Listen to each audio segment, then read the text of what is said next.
It's Pete Cohen here, and welcome to another My 365 podcast. I'm trying to stop laughing because my guest, who is our member of the month, I cannot even begin to tell you how many challenges we've had in making this happen in terms of technical challenges, but hopefully we are over those. Our member of the month is Abigail Newman. Abigail, how are you?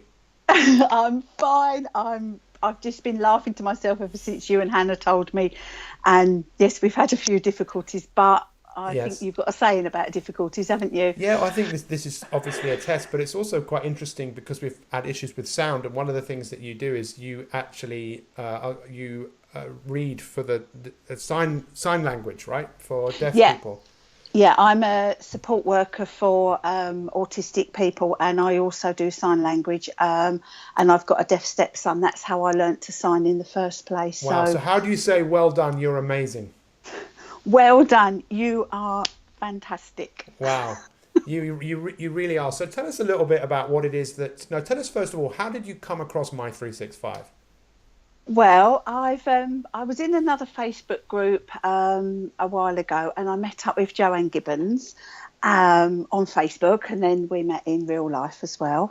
And she must have come across you, and she told me about you, and so I thought, oh well, we'll have a look, and watched a broadcast, and then I watched another broadcast, and I think that was back in September sometime. And then we got the opportunity to come and see you up in Derby. Somewhere. I don't know where it was. Joanne was driving. And got to see you for the day and just even more blown away. So that was how it started. Yeah, well, first of all, a massive thanks to Joanne Gibbons, who is, I know, a good friend of yours. I was going to say a partner in crime, but I'd say a partner in greatness. And I'm so thankful to her.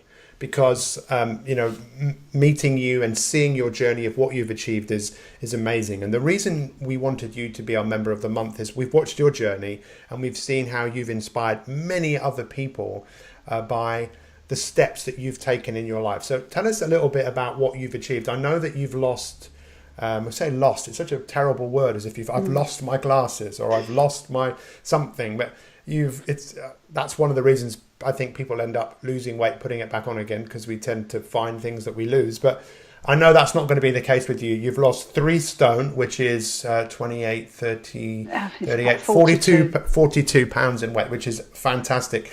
So you've lost weight, and tell us a little bit about that, and tell us a little bit about some of the other stuff that you've achieved. Well, I lost the weight mainly. My son was getting married, but I've struggled with my weight all my life. You lose some, get some back. So I think actually I've removed weight from my body. Yeah. That's better, isn't it? There we are. We've flicked that switch. I've removed weight from my body, and I haven't found it and put it back again, which is quite a good thing for me, that I've kept steady at that weight, and hopefully I'll remove some more weight. Yeah.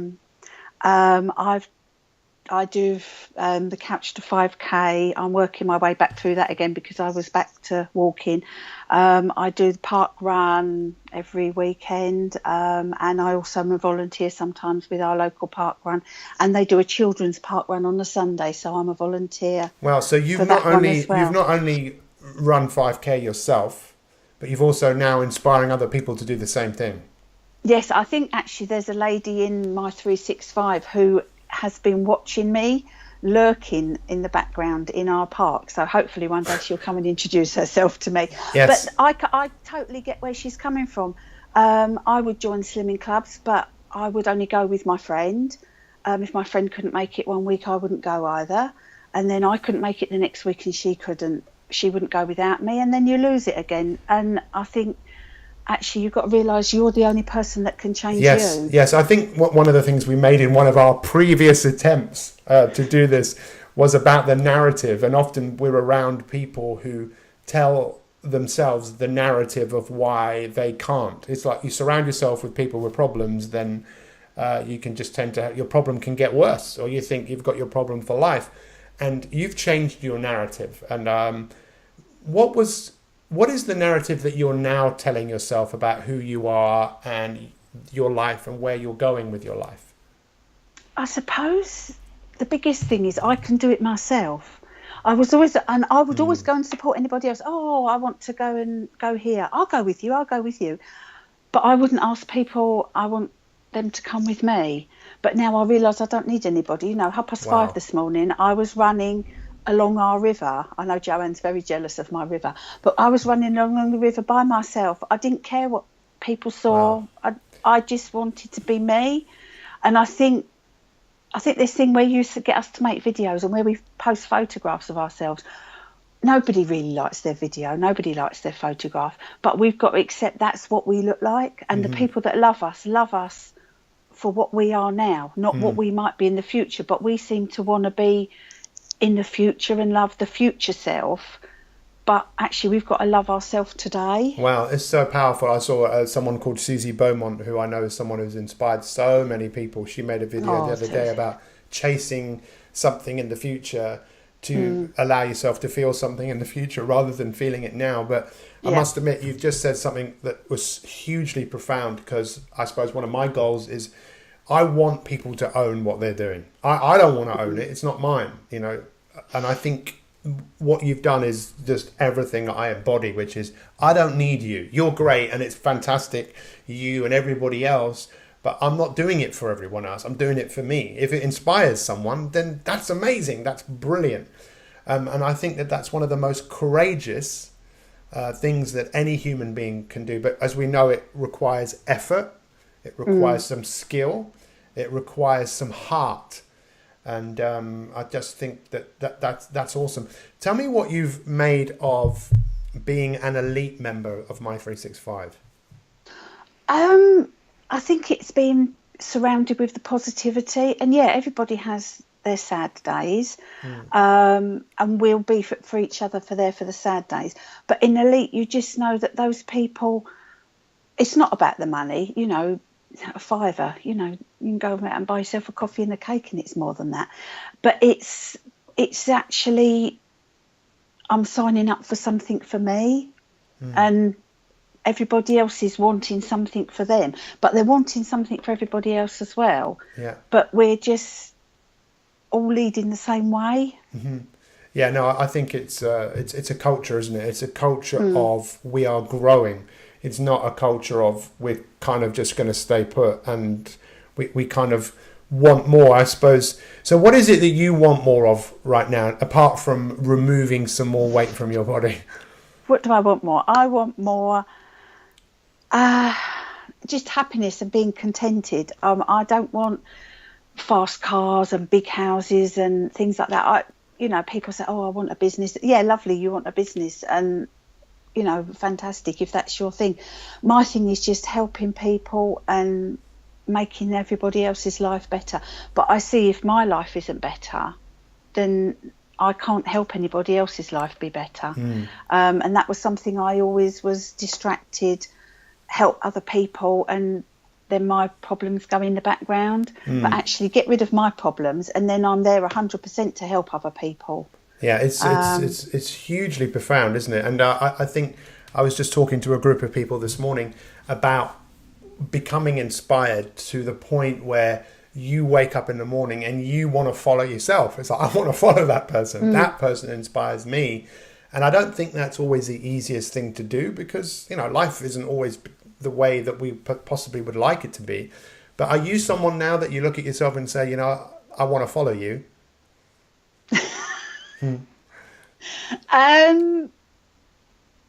I see that a lot of people see the bit of me that I don't see, and I think that's my little stumbling block, that everybody can say, like people say, you're wonderful, Pete, this and that, but sometimes you might think, oh, am I really? And I think I'm still at that, oh, am I really? But I'm realising a bit that all these hundreds of people that I meet in my life through any, you know, even just people I see on the bus, and I'm doing my work and they sort of little tap on the shoulder, oh, well done for what you're doing. And I think actually I'm the one that's wrong, and all these other people are actually right. They see something that I don't see myself. Wow. Well, I really hope that you do begin to see it more and more, because I think you'll just make even more of a difference to people's lives. So just tell me, the other people and their journey, how inspired are you by how open and honest people are about the journey that they're on. I think you've got to be honest. You're only kidding yourself at the end of the day. I could say, oh, yes, I woke up this morning and I had a glass of lemon and this and that. But, yeah, all right, I might have had some biscuits. Nobody's going to die. But it's the honesty and, there's really happy times. There's really sad times on my 365. Obviously, Lisa with her dog, we all feel for Lisa at the moment. But then we see somebody else who's really getting up there and people are changing. You see somebody new joins and you sort of have a little chat with them. And then sort of 3 months later, you're thinking, was that the same person I saw? So I think this is where the videos are good, that we can go and look back at our first videos. Yes. I think you're right. The little things that people do, often they don't realise they make a big difference. The fact that, for example, you said one of our previous members of the month, Lisa, who had to get her dog put down, was extremely upset, but loads of people reached out offering, just saying, look, Lisa, I'm here, I know what you're going through, and how something like that can make such a big difference to someone's life. But also at the same time, when someone does something heroic or something, it's the same thing of, well done, you're great, it's fantastic, you inspire me, because it builds and builds and builds. For me, Abigail, I would like us to help thousands, millions of people just like you who just want to enjoy life more and realize the gifts that we have. So thank you so much for being our member of the month and being a person of inspiration. We'll be sending something to you quite shortly, and I'm sure lots of other people will be inspired. If you are inspired by what Abigail said, feel free to share this podcast or contact her on the My365 Facebook group. And Abigail, can't wait to meet you again in person. So thank you so much for your time today. You are brilliant, and congratulations for being our member of the month. Thank you very much, Pete, and thank you and love to everybody on My365. We can do this. We will do this.